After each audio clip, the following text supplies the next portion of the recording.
Hey everyone, welcome. So another day on the pricing channel. So I'm still working through how we're going to do this. How are we going to do this? This is the pricing channel. My name is Rosh, Sillars, and we talk about how to make your business profitable. And I've had a couple questions during the week, which I have a feeling over time I'll be getting a lot of similar questions like this. So those of you who are coming in live, thank you for being here. Those of you who are catching this on the replay, I have some questions for you coming up because this show is now live. Right now, I'm looking at 2 to 3 times a week. I do a live show on my marketing channel at noon Eastern Standard Time. And I want to do this right after that, but I want to give myself some time after that show. But today I just started right after the show. So, but I have some good questions. People are sending me questions, which is great, which helps me get the show going. And as you can see from the title, what you include with your pricing, I have a few questions related to that. Now, of course, I'm going to answer your questions in the chat. And those of you who hit me up on the replay, if you have questions in the comments, I highly encourage it. If you have not, if you're just stumbling upon this show for the first time, say in the replay, make sure you subscribe, hit that bell icon that's next to it. When you hit the bell icon, it notifies you when I go live so you can ask the questions. Now that I have decided that this is going to be a live-only show, meaning I'm not going to do the pre-recorded stuff anymore. That's more for the marketing side, the marketing channel. It worked well for there, and I kind of took that style and brought it over here, and that's fine. But I think for this show, just answering questions is really the right format for this show. I don't have to get all cute with the production and a whole bunch of editing. I don't have to do that so much.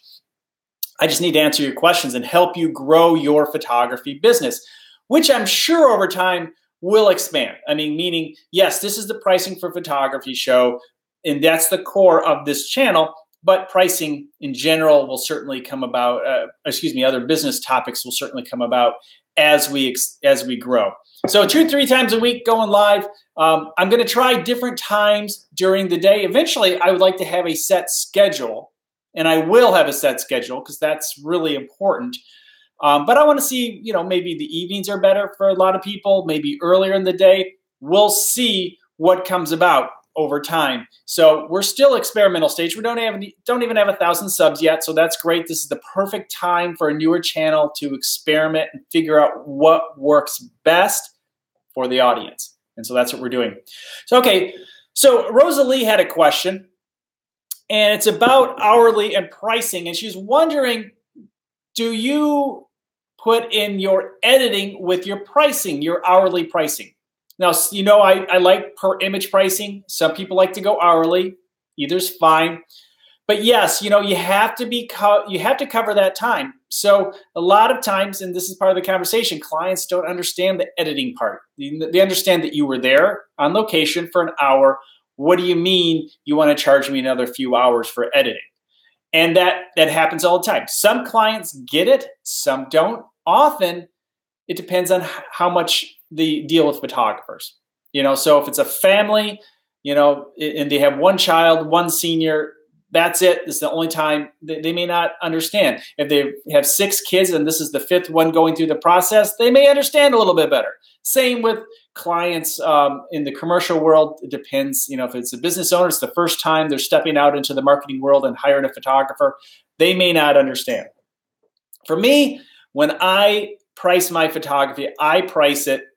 I put my editing in the price of the work, meaning I know based on my experience, based on the type of photography, it's going to take this much editing afterwards. And obviously, if you have a lot of high-end post-production, if that's a big part of what you do, it's really important to put it in there as part of the per image price or your hourly price to make sure that is covered. Now, the hourly price for editing and post-production is often, but not always the case, less than the photography price. A lot of photographers are about half. Doesn't mean you have to do that. You could, the value of your time is the value of your time. And if you feel, I don't care if I'm photographing or if I'm editing, what delivery, whatever it is, My rate is my rate, and that is just fine. You are in charge of that, and don't let anyone tell you otherwise. I'm just trying to share with what I've seen and what I've observed through the years. So I like to include it. Now, I like to make things really, really simple when it comes to pricing and doing business. I make it as simple as possible while protecting everybody, including the client, including myself. It's really important. If you just ask yourself those questions, you'll right off and get your own answer out of this. All right, Maurice asked a question too, and it's on the same lines. Maurice asked, the price of equipment costs. And we talk about the cost of doing business. And yeah, your equipment costs are involved. And if you drop a lot of lenses, you're going to have to charge more than your competition. I mean, if you're like me, and I come from a photojournalism background, man, my cameras and everything are swinging all over the place. And, I have my studio mates that put everything so nicely in their boxes, and their 2-year-old camera doesn't look like it has a scratch on. I'm like, what? They must be going out of business because I don't see any wear and tear. But me, I'm throwing things around. So maybe I got to charge a little more just to make sure I can cover the cost of repair. So that is up to you. But yes, it is part of the cost of doing business. Now you can't. Now there are photographers who say, okay, as part of their estimate, here's the cost to rent the equipment we're going to use. Now sometimes they rent that equipment from a place like Borrowed Lenses or a local rental place. Maybe lighting. There's a grip location where you can, get your lighting or so you can just say, and for you, part of your business is renting the equipment to use for your photography. That probably works better in the commercial world than it does in the family retail world. But you do need to incorporate those costs as part of your overall cost of doing business and pricing strategy. It really is an important part because remember, we don't want to lose money on this because then we can't continue to do what we love doing, which is photograph. So we have to charge what we charge, and we do need to make sure all of our prices are all of our fees are being covered. Okay. Those of you who are here, if you have questions, feel free to chime in with any specific questions. Last week, we talked about horrible pricing advice. I also had a few, what else I talk about? Pricing advice, horrible pricing advice. I've seen a lot of this lately, and I think that that's a conversation we can continue with over and over again. But sometimes it is true. Just you feel like sometimes running your business, you just need revenue. You just need to bring something in, and you have to weigh those risks. Sometimes say, look, I need, sake of argument, I need $100 an hour to survive, but here's an opportunity for $75 an hour. I'm not doing anything that day. 75 is better than nothing at all that day. That's a fair argument to talk to yourself about and have that internal conversation. Maybe not speak aloud about it because people think you're talking to yourself, but have that internal conversation. Start thinking about those things. But what I would recommend you do is decide what is your threshold. In other words, how much lower will you go? If your cost of doing business level is $100, let's say it's per day, you have to charge at least $100 per day, which I'm sure it's a much higher than that. It's probably $1,500 a day, but let's just say for sake of argument. And you say, okay, well, I'm willing to go 25% below my threshold. I'm willing to take some. If I'm not working that day, now it's just about revenue and getting revenue through the door. If I don't have anything, I've had nothing for a while. I don't have anything all week, so I need to get something on the books for this week. I'll accept the threshold. I'll accept $25. For some people, maybe it's 50%. Maybe it's $50 an hour. You need to understand your threshold because you need to understand at what point you have to say no. And sometimes people come back at you with a budget, say, look, I have $750 to do this whole thing. And you have to kind of do the numbers and figure out, okay, is it meet my cost of doing business? And maybe it does. And so good. It's only $100 over, but it's going to cover everything for shooting for 2-3 hours. Fine. Perfect. But if it doesn't, again, what is the threshold below that you're willing to go, and at the point at which you have to say no? Understanding that gives you some power. It gives you the opportunity to understand your business well enough that you know where you can go. And, sometimes it happens to me all the time. Sometimes people say, look, I have this amount of money. I'm like, well, I might have charged 2/3 of that, but perfect. I'm happy to accept your budget.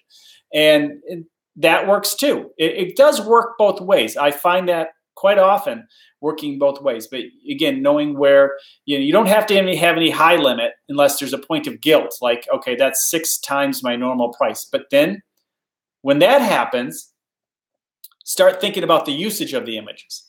Quite often when that happens, when it's the high end, it's 6 times or 10 times your normal price, you're like, oh no, I'll only charge you $1,000. Don't wait. Before you do that, think about how those images are going to be used. It probably maybe a national company or international company, and they may be using the images all over the place.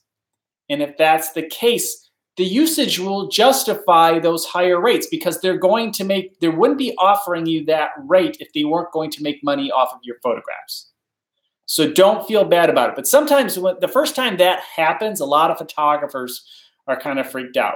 They're like, wow, why is somebody offering me that much? What's the catch? Well, the catch is they're going to be making money off of your photographs. And two, the usage level, they probably think they're getting a deal. And they very well may be. So you need to consider that fact. Okay, I'm going to wrap up in a few moments without questions. And thank you, all of you who have been connecting with me on Twitter. At Rosh Sillars is certainly where you can connect with me and ask me questions. I encourage you to share these videos. Please do let people know. The more we share, get people involved in this community, the healthier our community can be, honestly. I mean, knowledge is how you develop a healthy community. Not everybody. Look, are we ever going to stop people from underbidding? Are we ever going to stop people from having poor business practices? Absolutely not. But the more people we can share this information with, and the better questions, more people ask questions. They're questions I'm not even thinking of. I just take for granted or haven't run across. Maybe I need to think it through and maybe help guide somebody through the situation. That is what I'm here for. Do I know all the answers? I'm going to get good guess. I have some good information or know where to get the information. I've been doing it long enough and have had this conversation with a lot of photographers that I understand what most of the questions are. And you know what?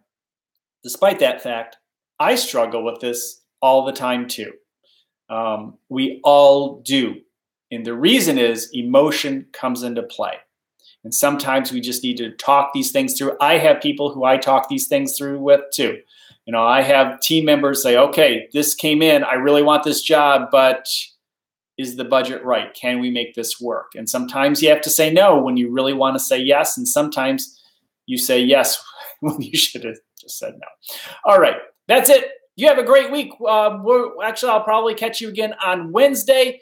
Bring your questions on Wednesday. I don't know what time yet. Probably later in the day, Eastern Standard Time, maybe 3 o'clock will be my time. I will put it out on Twitter and let you know. That's for sure. I will let you know on Twitter when the next show will be. And you have a great day.